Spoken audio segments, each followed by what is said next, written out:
Hey guys, welcome to Moving On TV and welcome to The Awakening. And today I think is 104. There's a couple of things I want to talk about. The first thing is how much a little bit of love goes a long way. As you can see, I'm back on track. I'm having my smoothies. I'm just going to have some. To a certain extent, I'm back on track. I've done 2 interviews, really powerful interviews, which will go out on Moving On TV soon, within the next day or so. I've done a couple of news flashes, and I'm starting a COVID tour of my own in Higginson Park in Marlow on Sunday. So if anybody wants to perform or talk or be part of it, feel free. A COVID truce tour. So what I'm trying to say here is a little bit of love goes a long way. You guys saw me the other day, totally broken, totally, like, you know, people contacted me and were really worried about me. And they didn't want me to feel like this. And a lot of love came from that. But then the beautiful woman and her family came around, took me out for a meal, paid for me, treated me like a queen, hugged me and held me, and that was all I needed. So don't you see now that this mental illness label, these labels that they gave you, all you need is some love. You know, every single person I met in the therapeutic community, their families didn't love them. And my families don't love me. My family don't love me. And unfortunately, I've fallen out with a lot of friends because I'm a strong character and I believe in what I believe in. And I'm trying to apologize, but it doesn't always work. And so hearts are broken. Mine is. But what I want to say here is that love and that compassion that family showed me was enough to get me out of whatever I was in and to get me back on track working. And so because I'm working and doing the interviews and doing what I have to do, I'm a Laurene, a new Laurene. I'm a new Laurene, and I hope you like it. Now, I'm not saying that I won't go downhill again in another few days because it's part of what we're going through. We're going through an awakening. But I want you to honor that part of yourself. I want you to let yourself have the breakdowns. Ask for help like I asked for help. Because when you ask for help, the help comes. Some lovely souls started calling me. New friends emerged. People said, thank you for doing that. You really touched my heart and you said exactly what I'm feeling. Be real, be authentic. We are in a war. We're in a war situation and you need to really be real and authentic and do everything you can to come together with your fellow man. Sorry, I'm always fiddling, always fiddling. Put my hands like that now. Try and just stay still, Lauren. So yeah, come together with your fellow man. So that's one thing I wanted to talk about. A little bit of love goes a long way. And if I've hurt people because I've been in so much torture, heartbreak, very, very unhappy, scared, and not knowing what to do, just so lonely and so feeling so alone and just feeling like gut-wrenching pain from it, I asked for help and people said to me, you weren't on for 10 hours, Lauren, you weren't on Facebook, so we thought we'd get in touch with you and take you out. And it was incredible. Now, I know not everyone can do that, but it does mean so much to me. Look at me now. Look at me now. I've got my makeup on. I've done an amazing interview with someone amazing.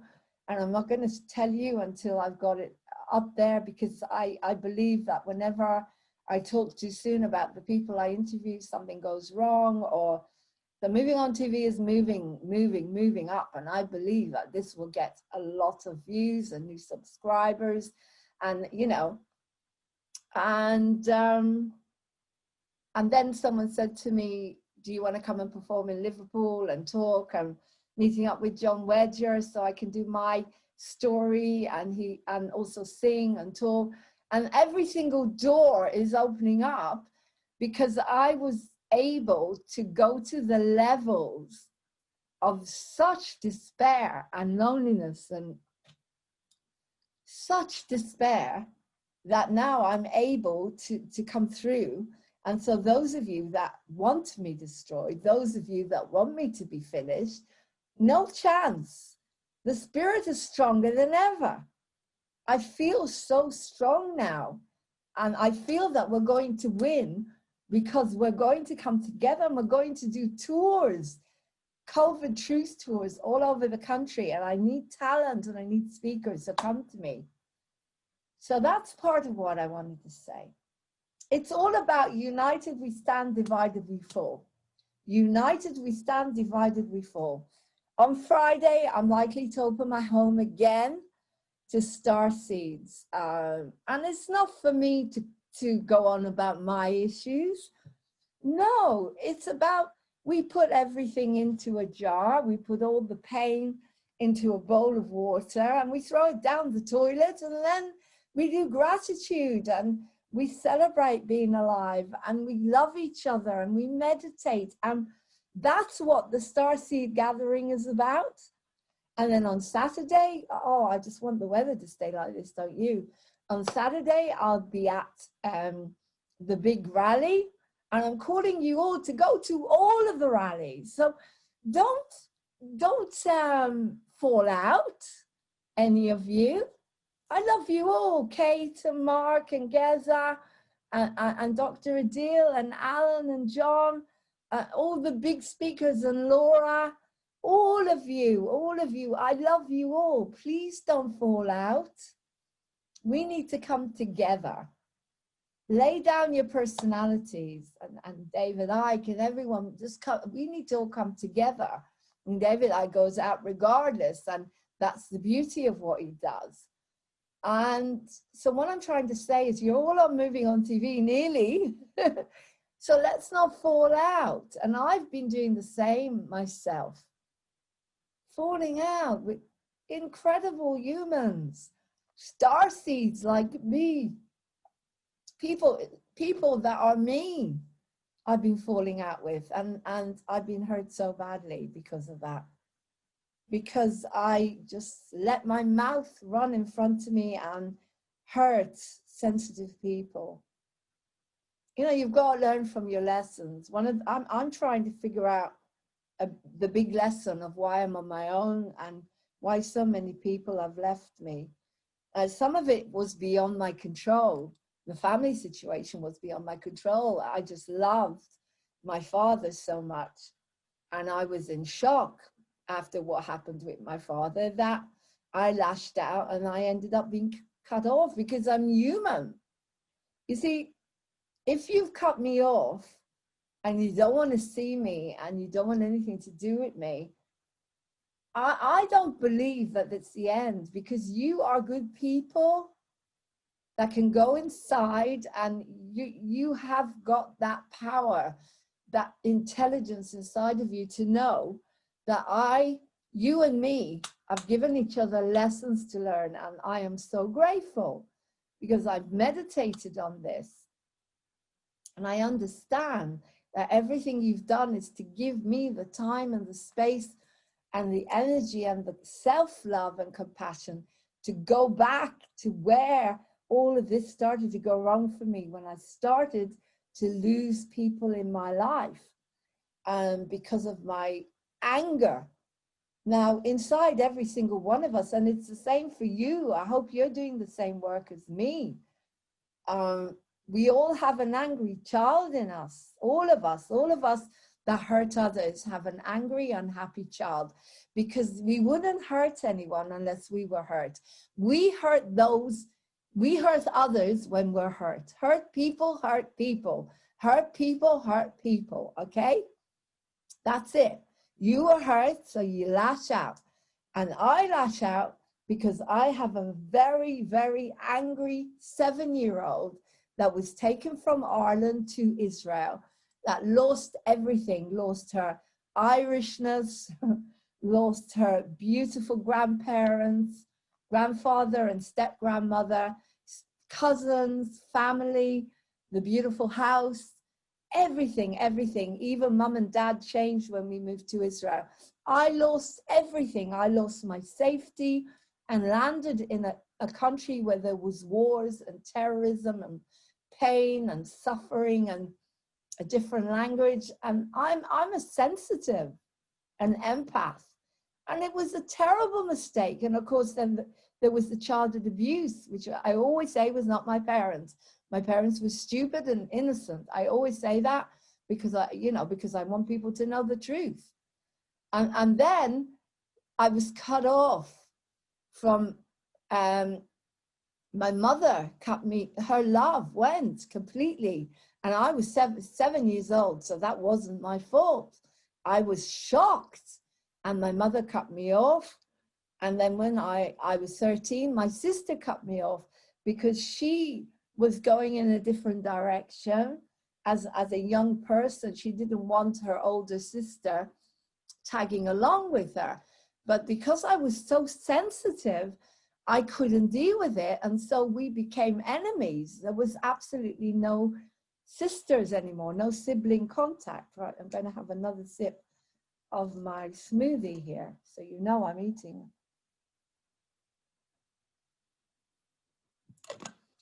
Taking care of myself. So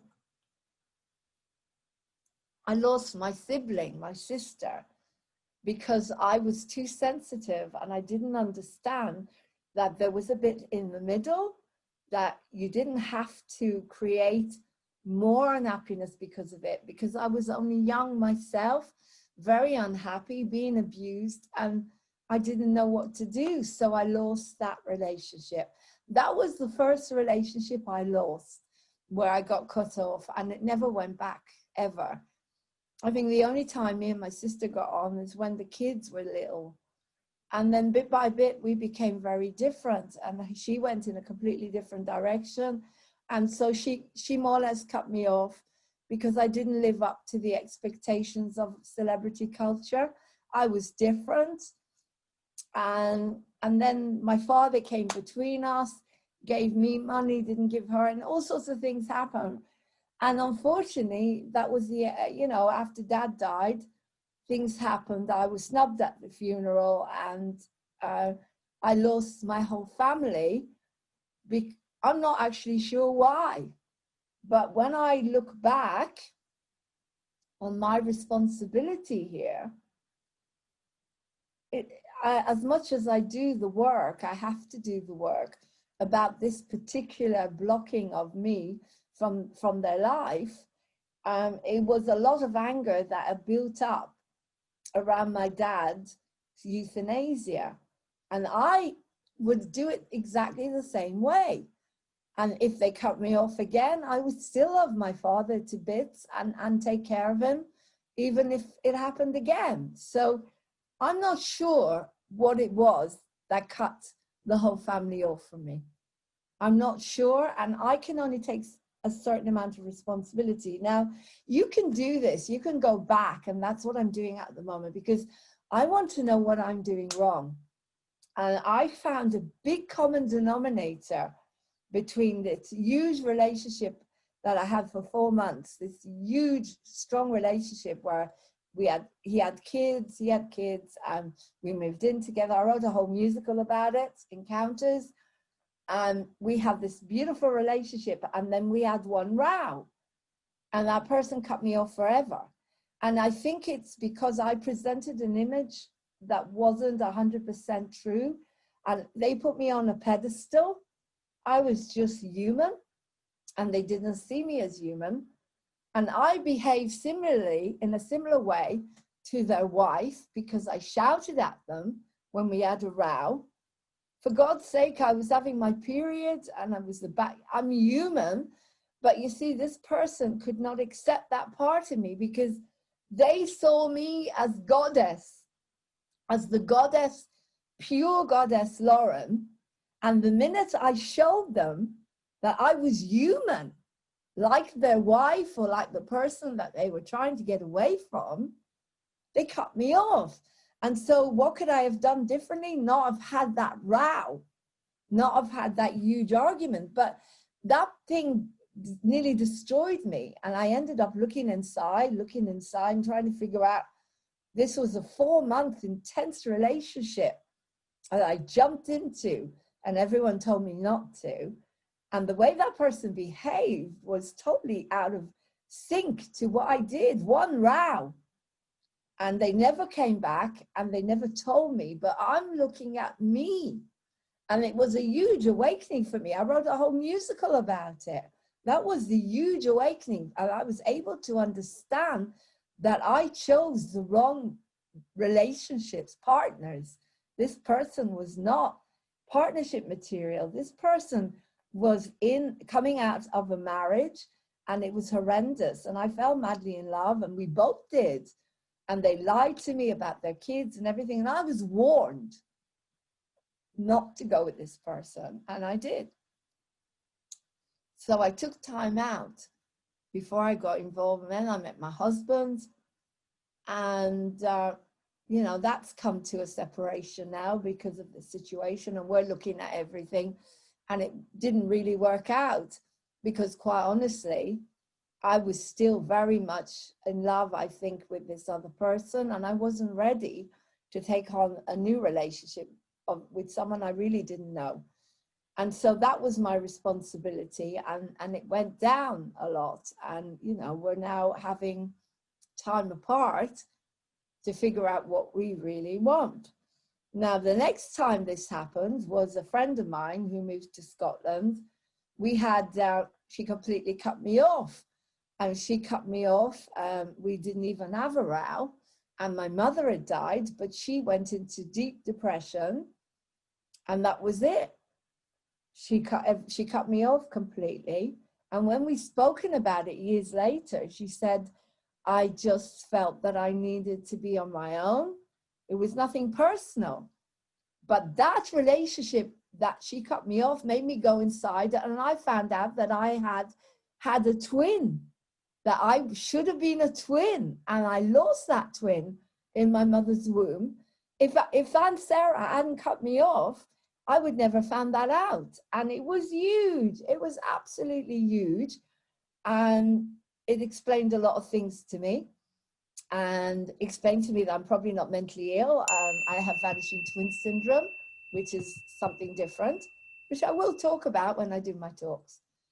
And we've been back together as really good friends now for ages. And she's even put me in her will. So then we'll look at who else has cut me off in the last few years without mentioning names. So the biggest, a relationship that went on for nearly 4 years and became very intense and difficult. And the other day, well, it's now 5 weeks, I lashed out at that person because I felt that they were doing things that were out of order and they really had hurt me. And so I lashed out and lashed out. I gave them everything. I didn't think of their feelings. I came right off my pedestal, and I said things to them that hurt them because they're sensitive. People are sensitive. And in the community, I learned stop, think, and listen. And so I kind of destroyed a friendship, a very close friendship that was nearly 4 years friendship, with my mouth, because I didn't have it in me that day. I was so angry and felt so let down, and I felt that this person had behaved in a way that they never behaved with me, and with a lot of dishonesty and a lot of disrespect, and it just came out of me. And I wanted that person to block me.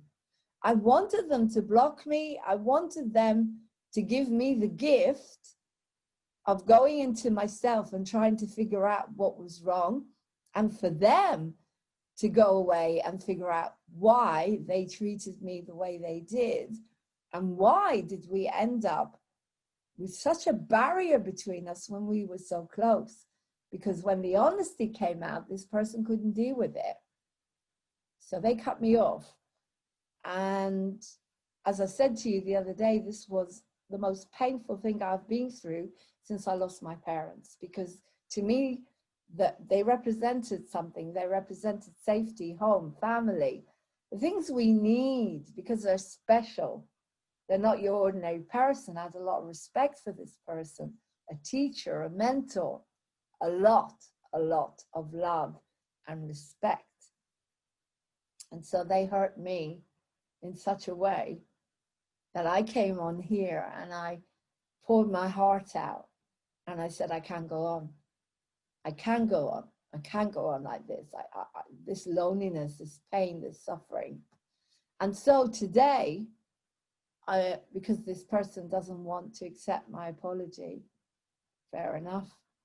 And it hurts like hell if they're watching. I miss them, and I like to sit down with people. I like to clear my side and they clear their side, and then we sort it out. This is how I've done with all the friendships. I mean, when I was in the wheelchair, no one came to visit me from the friends that I've had for 20 years, and they have cut me off now as well, because we have different opinions about things. And I go out there and I do talks about the things I don't agree with. And there's a massive barrier between us now because their children are being vaccinated. So it's very difficult now to be around people that are dragging down our world to their level, because this is not going to work. We're fighting a war to save humanity. As you can see from the interviews I'm doing, I know this. And I cannot be around people that don't understand that and are going to carry on with that route that is going to destroy humanity. So anyway, so today, before I did the big interview with a beautiful soul that you will find out soon, that I think is going to be amazing, and you're going to love it, and it's going to bring in a lot of subscribers and hopefully open interesting doors for Moving On TV to grow. We're growing slowly. And when we get to 1,200, we're nearly there. I will stream people directly, and we'll be able to grow that way as well. So I lay in bed and I meditated on everything that's going on here. And I got answers telepathically from this person that's cut me off. I can communicate telepathically with this person that I felt very hurt, because we're so alike, we're so connected. There's so much compassion and so much love that it's very sad now that we've ended here in a situation of war. This is not your ordinary situation. Please have some compassion. If you, instead of cutting me off, please try to understand that this is a war, and I am on my own going through a war without another human being in this house, continuously on my own. Okay, try to understand that. Please go into your heart space if you're watching. And I'm asking to talk, to negotiate, because if we can't find peace between us, starseeds, indigos, crystals, we are working together to save humanity. I'm asking you all to come together. Mark Steele and Geza, can you please just sit down together and figure out that you are saving humanity together, and you cannot have personalities in here. Geza, Mark Steele is obviously reminding you of someone, bringing up something from your childhood. This is what happens. This is a time of awakening. My little child was screaming and crying, and I have a very angry little 7-year-old. And I am doing everything I can to pacify her. And the reason I lose friends and I lose people is because of this angry 7-year-old that never really recovered from taking her from Dublin to Israel. She never recovered. And so if you've got a heart, and I know you do, whoever has done this, I understand it's my angry 7-year-old and your angry 7-year-old. And we have come together like that. Clash. And we have lessons to learn. We are mirrors of each other. Everyone who's done this to me, who's felt that I've hurt them. We have given each other a chance here to sit with our angry 7-year-old. We have to. I mean, I give her music, dancing, singing, moving on TV. I give her everything, but it's still not enough. Sometimes your little child will eat away with you, and she will take and take and destroy everything. And she has. And until she is able to feel, God knows I've done so much work on her. I have done so much work on her. But at the way we're living at the moment, she is here and she will bite back at you. Like someone contacted me and said, I found out they lived in Wickham, and I said to them, why don't you come around? I'm on my own. And that person just, I felt very unhappy that they didn't want to pop over, because my culture is come and sleep on the floor. I grew up in the Mediterranean.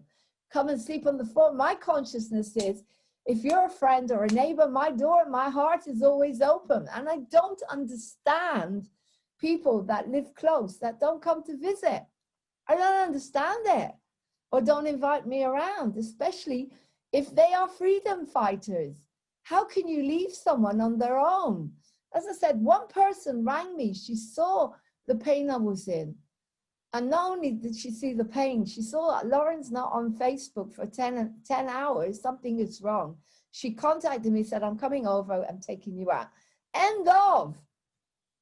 That was all I needed to bring back that sense of somebody cares about me, someone loves me.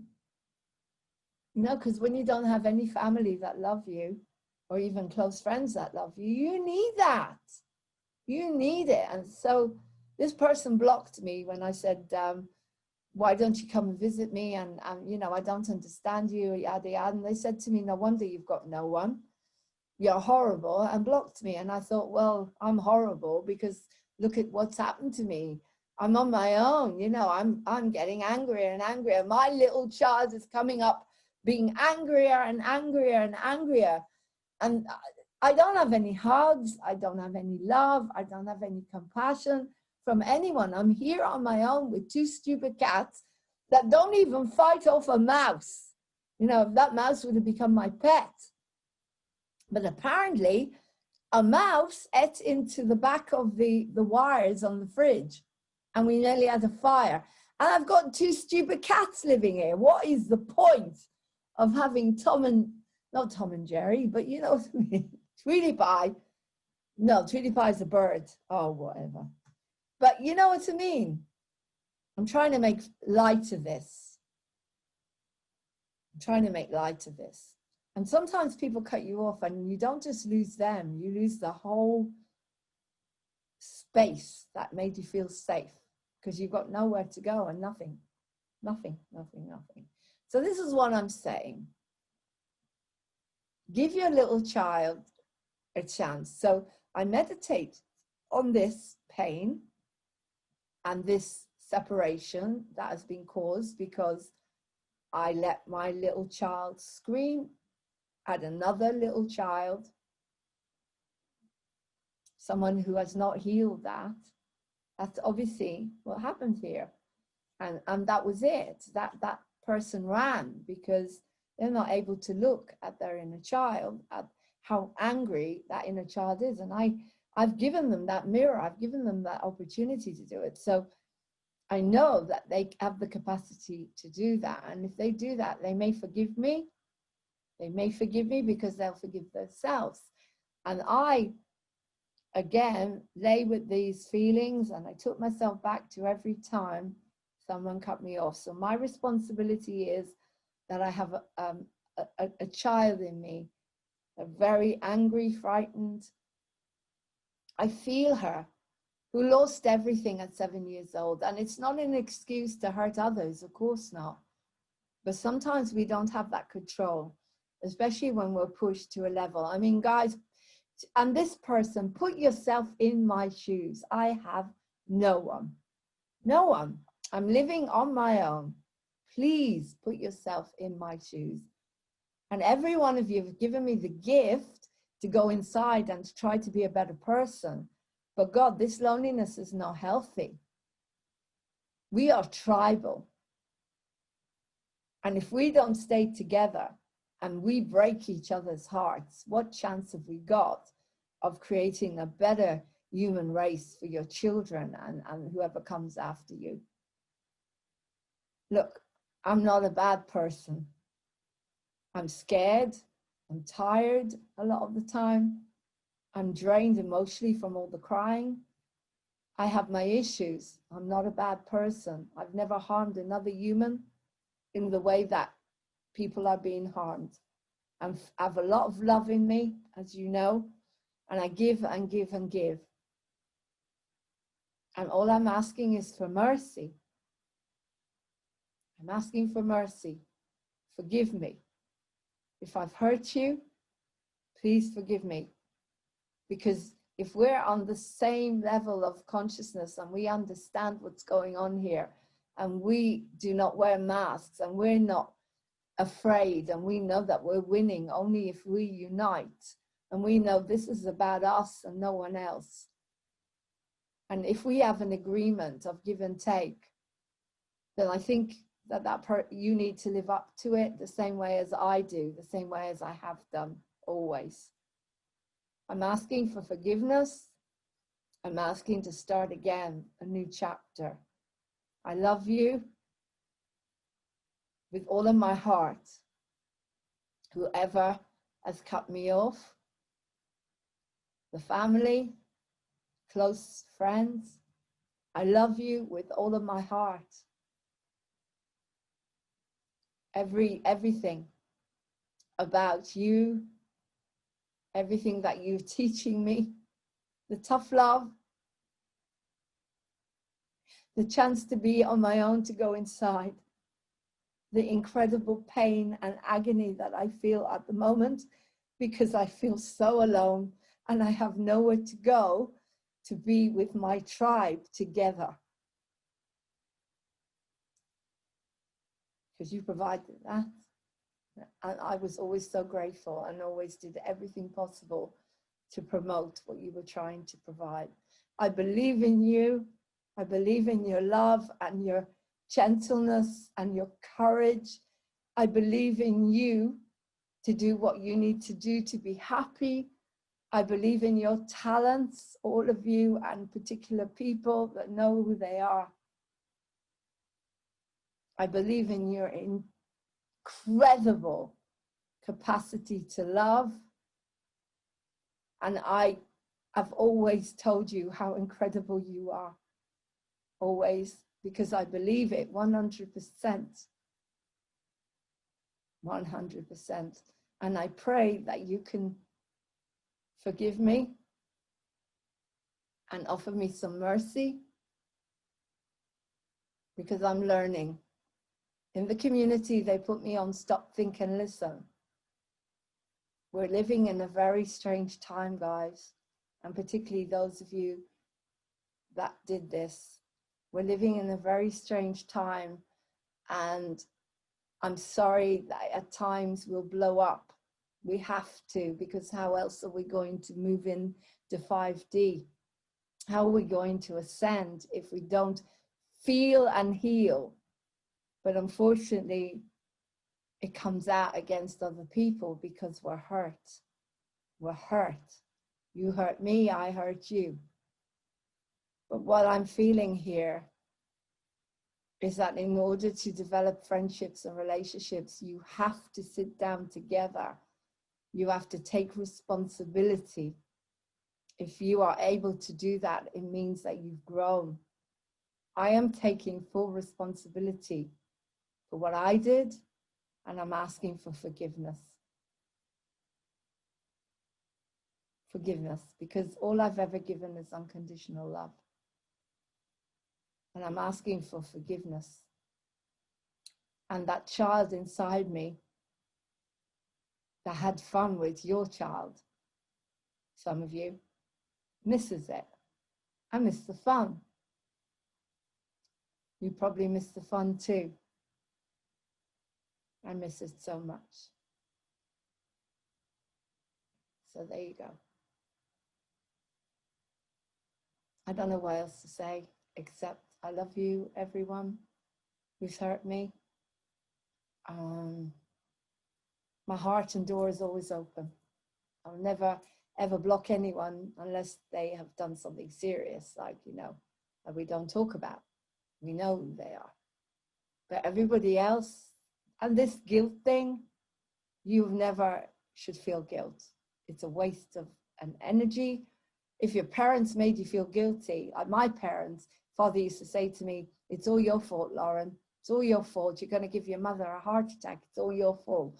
And this was a child that was abused continuously by the family dentist. It's all your fault that you're crying. It's all your fault that you're unhappy. So how can this little child not be angry? I'm asking you to have some mercy and to help me through this awakening. Difficult times are ahead. We're fighting for our life. We're standing up to not let another lockdown happen. And if another lockdown happens, they can shove it up their ass, because we will all be out there in Trafalgar Square standing up for humanity and telling them exactly what we feel. Don't let yourself get locked down ever again. It's coming to an end, the furlough, and you can't live like this. We cannot live like this. And we cannot live with a system that inflicts pain. And those that have cut me off are in fear and in pain. And my heart goes out to them because of all the fear that's been inflicted on them. And I can understand people like me who are not able to control their mouth are dangerous a lot of the time. But it's very hard for me. Very hard for me. So I'm doing my best to meditate, to help my little child, to forgive her and to forgive everyone, and to ask you to do the same for me and for anyone who's hurt you. That is just human, going through hell, going through intense loneliness, going through the fact that they can't eat, which was dangerous, because if you can't eat, you're going to go downhill very quickly. And that's all I'm asking. I'm asking for mercy. I'm asking to go through this together, not alone, please. I love you, everyone. And I love you, those that have hurt me the most. Thank you. Please contact me at movingontv1@gmail.com. If you want to perform or do something with all your talents, because I know some of you have got such incredible talents. Higginson Park, Sunday the 20th, we will be standing tall for our freedom, whoever is there. Hopefully the tribe will be there from 4 o'clock. I will be there singing, talking, handing out Moving On TV leaflets, opening up minds and talking about the pandemic as much as I can, hopefully without being destroyed. I'm doing my best. I love you. Where we go on, we go all. Don't let these bastards tear us apart. Bye.